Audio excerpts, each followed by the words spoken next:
Good evening. My name is Emily Clarke.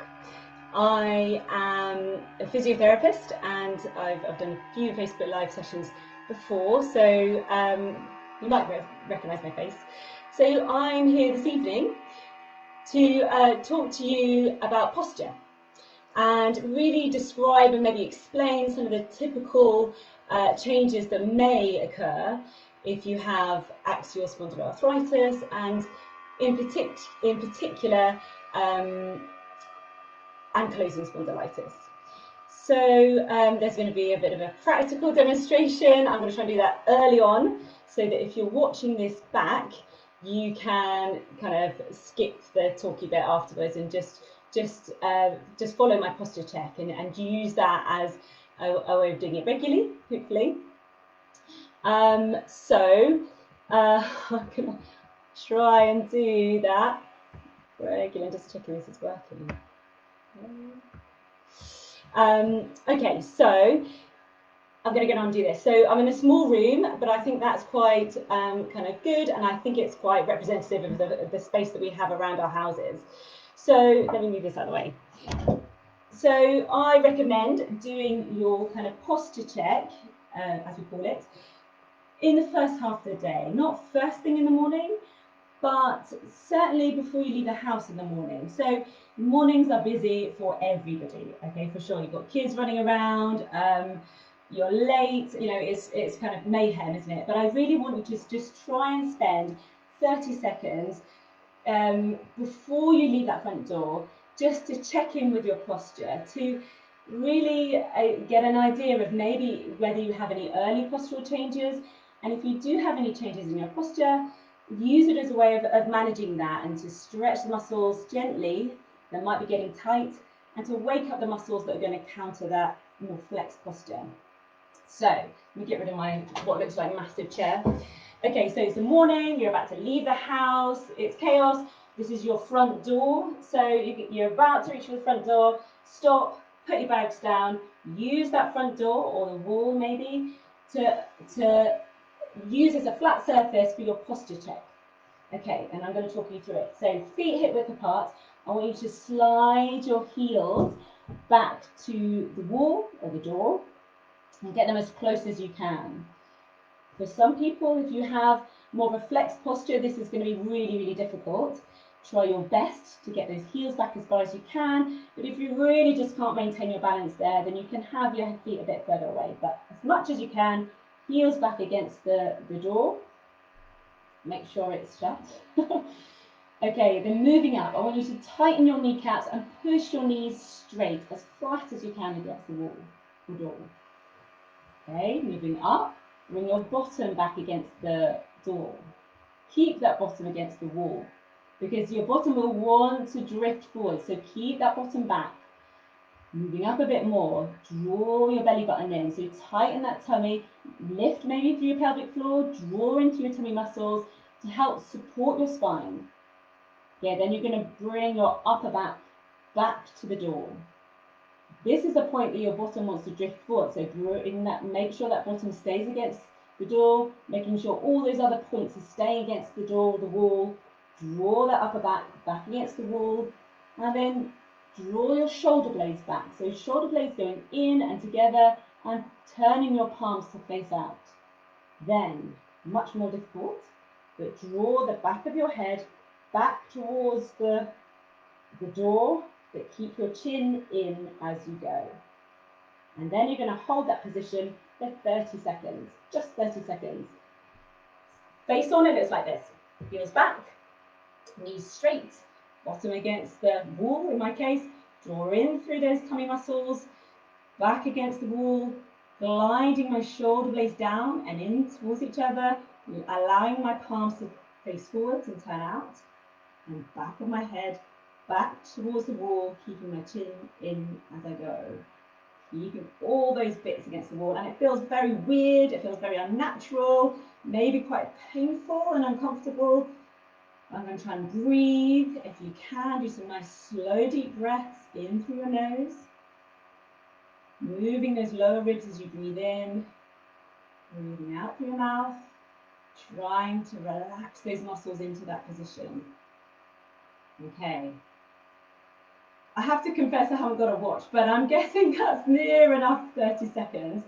So holding that position, I want you to step away from the door of the wall, trying to maintain that position. It's weird, you feel like a robot. Yeah, completely unnatural. But the idea is that you're trying to set your posture or get your brain to recognize the muscles that are going to bring you into that very exaggerated upright posture. If it recognizes those muscles, it will recruit those muscles much more readily as the day goes on. That's the theory anyway. Okay, moving my chair in. So hopefully that gives you a bit of a practical way, just 30 seconds, ideally every day, at least initially, to set that habit and set that routine and set that map in your brain of what your posture and your body position could be. Very easy for me to say, I do appreciate that. And for some people I know they hate doing the posture checks. An alternative perhaps is lying flat on the floor. A nice carpeted floor, I have no carpet in my house, but a normal kind of carpeted floor that has a little bit of give, so it's kind of firm, but there's a little bit of cushioning of the carpet. If you're happy getting on and off the floor and you're happy to, and you can do that, make sure you can always get back up again. That is a kind of gravity assisted posture check, if you like. And really important while you're doing that posture check, and sometimes this is much easier on the floor, to try and relax into the movement, relax off those big muscle groups that tend to get tight and shortened and overactive. So I know I'm gonna ask some questions in a minute. I have to confess it's quite difficult for me to see the comments on the side, but I will try to scroll through. Oh, hi! I have some lovely familiar names there. So now I'm going to explain why we do that. Okay, so and so starting with what is the typical, and I'm saying that in inverted commas, what is the typical AS posture? And there is, this is a really broad brush. Okay, there's lots of variation within this. This is not to say this will happen to you. Some people have lots of postural changes. Some people have, very minor ones. But it's just to make you aware and give you that information, so you're aware of the typical muscles that get tight. So maybe you can have that discussion with your physio of how best to stretch those muscles. So very typically, with AS, we can see quite a flexed posture. And very broadly, that's in response to pain, really, initially. So the typical muscle groups that get quite tight are the calf muscles. So starting from your feet going up, at your heel, where your big calf muscles go into your Achilles tendon and is set into your heel, those calf muscles above can get quite tight. So if those calf muscles get quite tight, I'll demonstrate this as we go. If these calf muscles get quite tight, because they cross your knee joint, they can cause your knees to bend a little bit. Okay, so that's a calf muscle. Now, another muscle group that we see becoming quite tight is your hamstring muscles at the back of your thigh. So if those muscles get quite tight, they cross your knee joint, so they can cause your knees to bend a little bit. But also, as they connect, because they connect onto your sit bones, they can cause your tailbone to kind of tuck under, your pelvis to rock backwards, and if you can side on, you can see this hopefully, and the lumbar curve here in this lower back to flatten. So that's kind of, you can see incrementally how you can get these postural changes. So that's kind of ironing out that lumbar curve, that arch in your back. And that's just with a little tilt of that pelvis to shorten those hamstrings. The other muscle groups that we see becoming quite tight with AS are your hip flexors at the front. So hip flexors run from your lumbar spine, lower back here, through your pelvis onto your thigh bone. Now, if those muscles are tight and shortened, they will pull you forwards. And you can begin to see how your posture can get quite flexed. And then throw on top of that some muscle tightness at the front of your chest wall around here and the front of your shoulders. And then that can tend to round your shoulders, sink your rib cage, and again further iron out the S-shaped curve in that spine, and it can bring you forwards. So that's your kind of typical muscle groups that get tight and the knock-on effect it can have on your posture. I have to say, you know, I've certainly seen people with really quite marked postural changes, and on an X-ray, there's really no change in the bones at all. There's no bony fusion at all. So it is just those muscles kicking off, tightening, and causing restriction and that more flexed posture.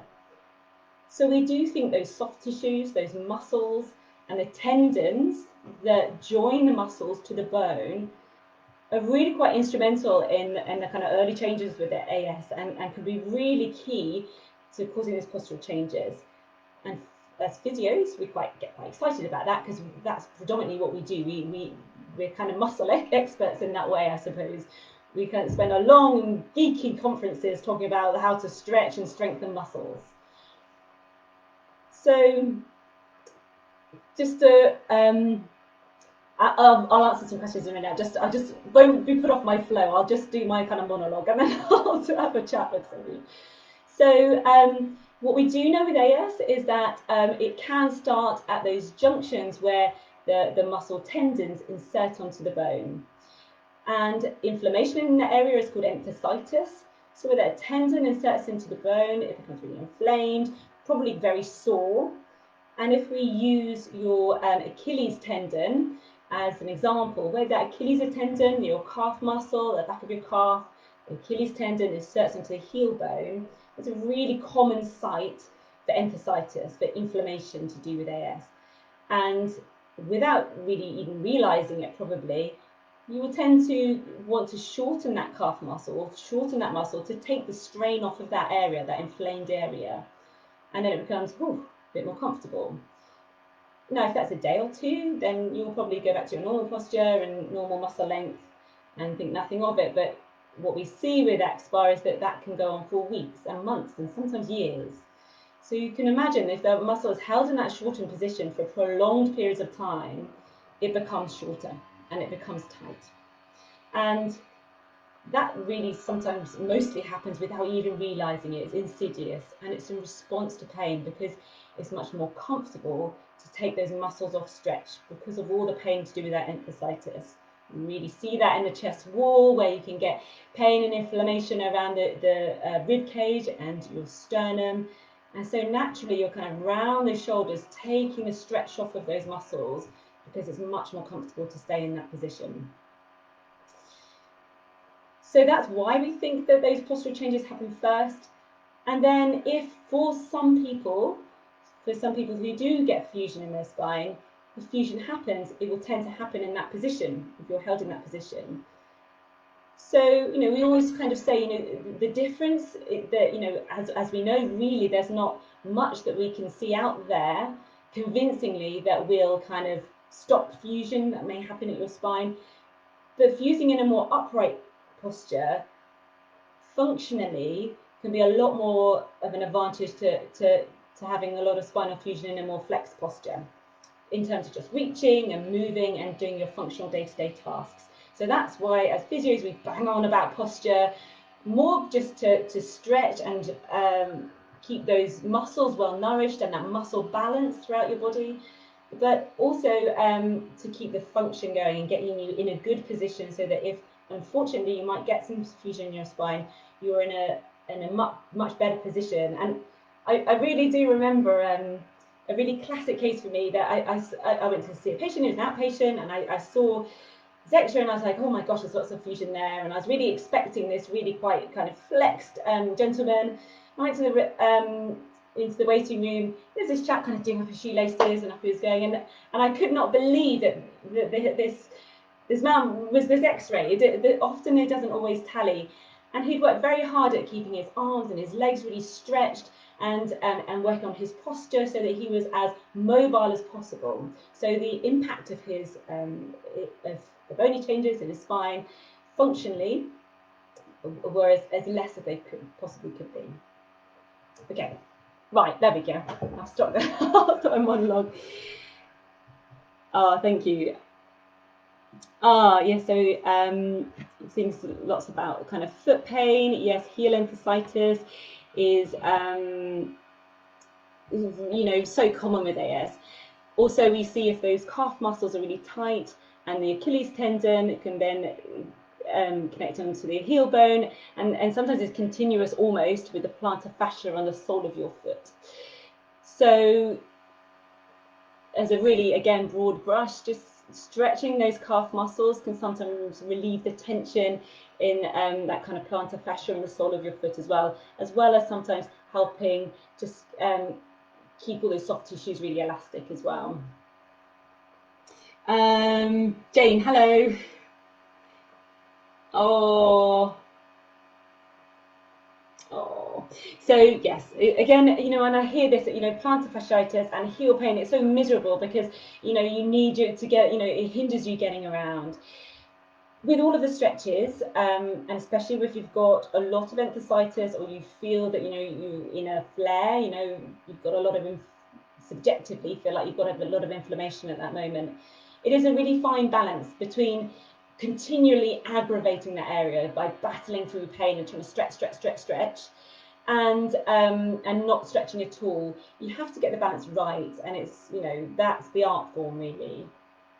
So it's about, if you are in a bit of a flare and things are really, really painful, not battling on and irritating the area more and more and more. It's about gently stretching, trying to maintain range in that muscle so it doesn't become shortened and it doesn't become tighter. And so that when you come out of that flare, with the use of medication if you need to, or naturally if it subsides, you haven't got the adaptive shortening that might happen, so that you're in better shape when you come out of that flare. And if you're doing that gentle stretching, just maintaining range in those muscles, we tend to see that the duration of that flare can sometimes be less because you don't necessarily have the deconditioning that might happen with it. Also migraine, difficult. Is it kind of broad questions? We do know in terms of kind of muscle tightness what can happen. There is sometimes an association between neck pain and headaches. Also the muscles that can get quite tight, and I see this quite a lot. Your upper trapezius muscles there, where they insert onto the base of your skull, your occiput here, that can be a site for enthesitis as well, for inflammation, where that big trapezius muscle connects onto the base of your skull, if you like. And again, you can imagine if that's really tight, it's pulling, you get a pulling and tightening and tension sensation that can contribute towards tension headaches. So that's something that can happen as well. So again, sort of gently doing those neck stretches. And again, if it's really painful, it's doing it by stealth, is the way I think of it. Just gently easing into those positions, but trying to do it a little bit and regularly, rather than trying to do loads in one go and just battling. If you're really pushing through into too much pain, those muscles are probably just going to spasm and resist. If you kind of ease into it, you're kind of reassuring your body in a way, saying it's okay, we're right in this position, but trying to breathe through it and relax into those positions. And then as it gets more comfortable, that's the time to push it a bit more. Would you recommend a posture corrector? I'm not sure what that is. That sounds dangerous. I have heard of lots of different things that people have used. For me, I'm always a bit like, if a bit of equipment's involved, it always ends up getting parked in a corner, and we don't tend to use it. I've had various fitness equipment over the years that ends up just gathering dust. I think just that really simple posture check as something that you can do with maybe that prompt of having to leave it open, that front door in the morning. One, you're using your own muscles. You're firing up the muscles that counter flexion. So you're firing up those extensor muscles. You're strengthening those extensor muscles as well as stretching the flexor muscles. And perhaps a machine or a corrector might not do that for you. So it's about muscle balance. You're kind of strengthening and stretching at the same time. So as much as you can do that naturally with your own muscle function, better, I think, rather than relying on equipment. And there's nothing reliably that I know that has a really good evidence base that is useful in this, I'm afraid. But you know, it's always good to kind of hear what other people have found useful. Oh, fit flops, yes, love fit flops. They're great. Some cushioning for your feet is always really good, and that's certainly, I shouldn't promote any one brand. So I'm hoping this has given you some sort of practical tips. There is something that I have used in my practice, and it's sort of been a very well established practice where I've worked, is what we call supine lying. So it's lying on your bed with your kind of feet off the bed, and on the NASS website, on their kind of everyday stretches, there's a really nice video called the 6 p.m. stretch, and that's a very similar stretch. And you know, we always used to call it supine lying. So you're kind of lying on your bed, feet off the bed, with the edge of the bed at about the back of your knees. So what happens there is that the weight of your legs can just gently stretch, particularly those hip flexors at the front here, and create a little bit of traction through your spine as well. So that's a really nice alternative. So check out that video, the 6 p.m. stretch on NASS website, because I think that's a really lovely way of trying to relax into a stretch, so those muscles can relax off and stretch out. Plus you've got the weight of your legs, it creates traction in your spine, and also you've got gravity helping to bring that head back and down and in line with the rest of your spine. So people who've been through the bath course probably remember supine lying. Yes. Really important that you get down into the position in the right way and get back up from the position in the right way, rather than just sort of flopping down in position and pinging straight back up, because often you then kind of sort of tighten up all the muscles you've just been stretching. So you kind of do it correctly. You could look at that video and try and do it as an exercise properly. Okay, let's see. Can the tightness that happens in muscles be corrected with stretching, or will it stay problematic as a result of the disease? Really, really good question. So, you know, we don't have any hard and fast evidence or research. I have to be very honest with you, mostly because it's not a huge amount of funding for, you know, big randomized controlled physiotherapy studies, to be honest. If anyone want to fund it, let me know. But we do know that just regular stretching, and clinically we've seen this, can be useful to relieve pain and discomfort and that subjective feeling of stiffness. So it's kind of symptom relief in a way, but you have to get the balance right, and you know, expect it to be uncomfortable to start with, and then as your body gets used to it, becomes more comfortable, and then as a form of symptom relief. And yeah, it's, you know, frustratingly, the minute you stop, you know, you feel like you're back to square one. But you know, doing these little things like the posture check, you'll be surprised at how you feel that actually, oh, okay, yeah, this is getting easier. And part of that is getting your brain used to being in that position. Because if you've been in a more flexed position for several weeks or months, perhaps, you know, your brain very quickly thinks that's very normal. It's normal to be in a flexed posture. And then if you move out of that posture, your brain suddenly thinks, no, this is normal. Let's come back into this position.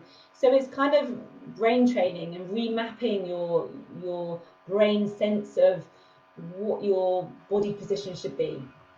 And so actually, the more you do it and doing it regularly, certainly I'm suggesting that regular daily posture checks if you can to start with, is telling your brain, this is the position we should be in.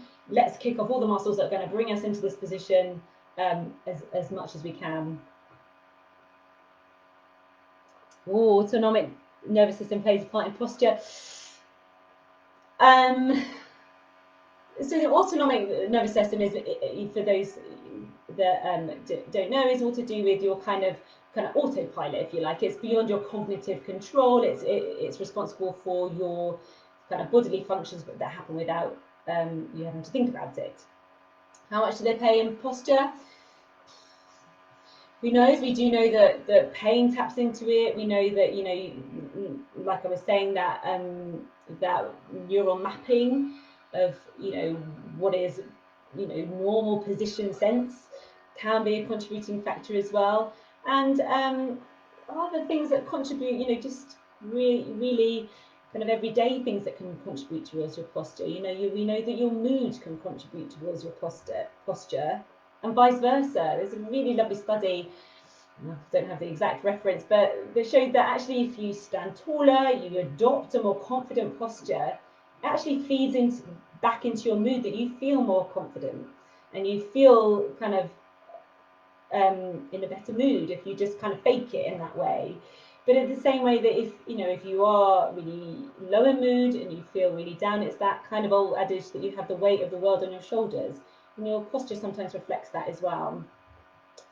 So that feeds into it. Often people will say the weather, the cold, all these things. So yeah, in this country, certainly now, it's freezing in here, you can just feel that those shoulders are going up, they're rounding, and the muscles are tightening around as well.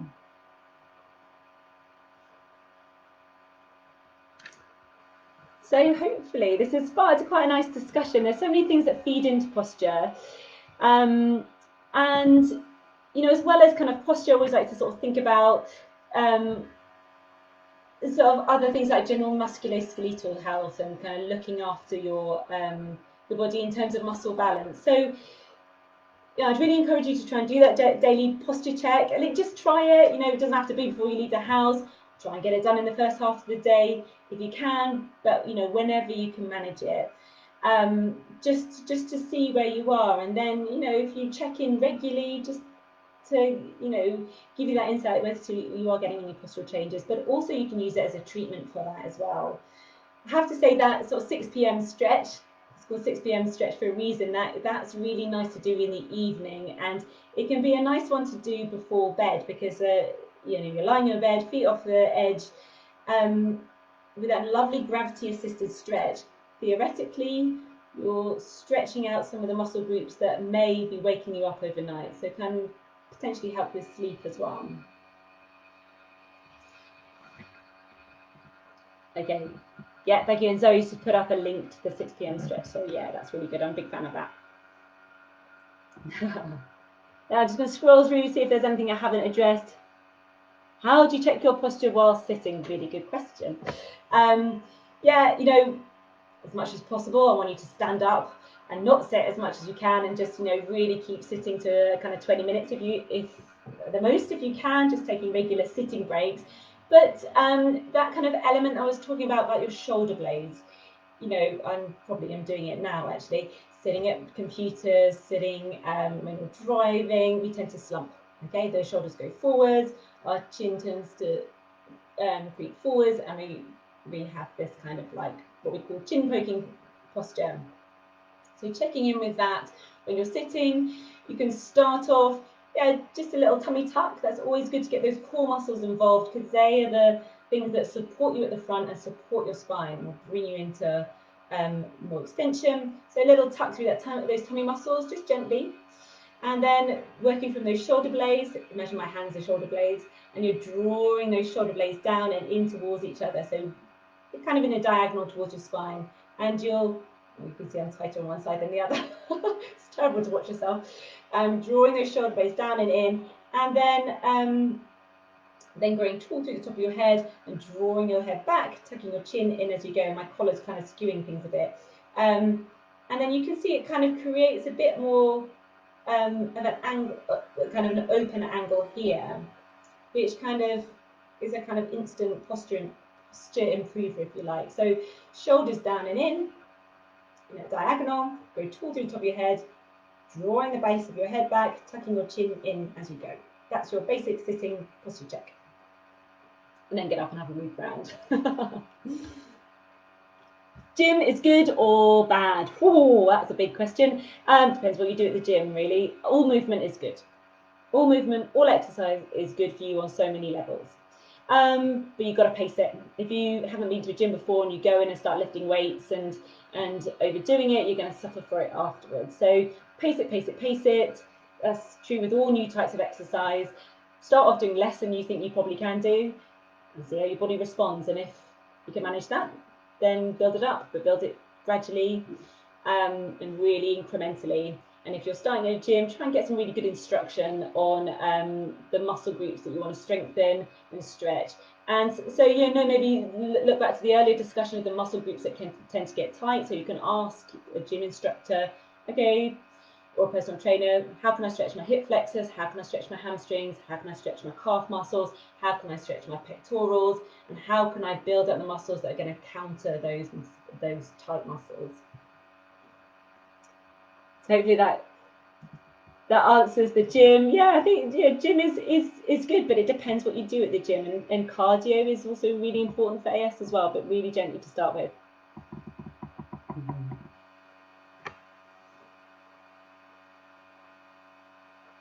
So in terms, I've been doing, so Pilates. So Pilates, again, with all kind of exercise classes, it depends what you do, and it depends the dosage, it depends how much you're doing.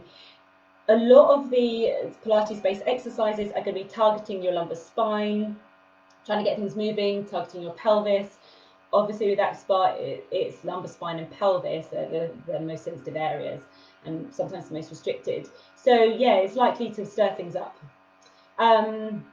So have a word to your instructor. Always tell them about your condition. If they don't know much about it, refer them to NASS and for a bit of background. Exercise is really good. Pilates can be really beneficial, I find, for AS and AXPAR. But there may be certain positions that you have to go gently with. So sometimes the positions where kind of the bridging exercise, when you're back and you just don't want to load too much through your neck. That's my only kind of one that I'm really cautious with. And just start gently, just go with the exercises you're happy with, leave some out, build up to them. Try and get your instructor to be able to adapt some of the exercises and ask your instructor a way that you can pace it gradually. But yeah, it might hurt afterwards. Maybe just do a little bit less in the next class and build up more slowly. But I'd encourage you to persevere and see if you, just by modifying it, get some benefit longer term. Okay, I'm going to see anything I haven't kind of answered. Hopefully, I think that covers most of it. And Zoe, thank you very much for adding little bits as we go along. So I think that covers most things. Yeah, I think so. So thank you for listening. Hopefully the posture check that I taught you at the beginning, try to use that as a little bit of a resource if you can. Just check in. You can ignore all of this talky bit, but try and look back on that and try and give it a go regularly. Try and do it. Set yourself a goal. Try and do it every day for 2 weeks. That might be unrealistic for some people, so make it every day for a week, but try and do that, kind of get it in regularly early on, and then use it as a check-in at regular intervals. Okay, so thanks everyone. Oh, sorry, last question. When lying on the floor, should you have books, pillow under your head? Yes. Very good question. If you're lying on the floor, you always must have some head support if you need it. Okay, so don't ever let that head hover. So you must have some head support if you need. I really like a folded towel, because what you might find is that when you've been in that position for a while and those muscles relax and stretch, you might be able to take a fold out of that towel and your head might be able to come back a little bit more. So you definitely use head support. But I would say use the least amount that you can get away with. And if your chin is rising up towards the ceiling, you need to add some head support to get that head in, that chin in line.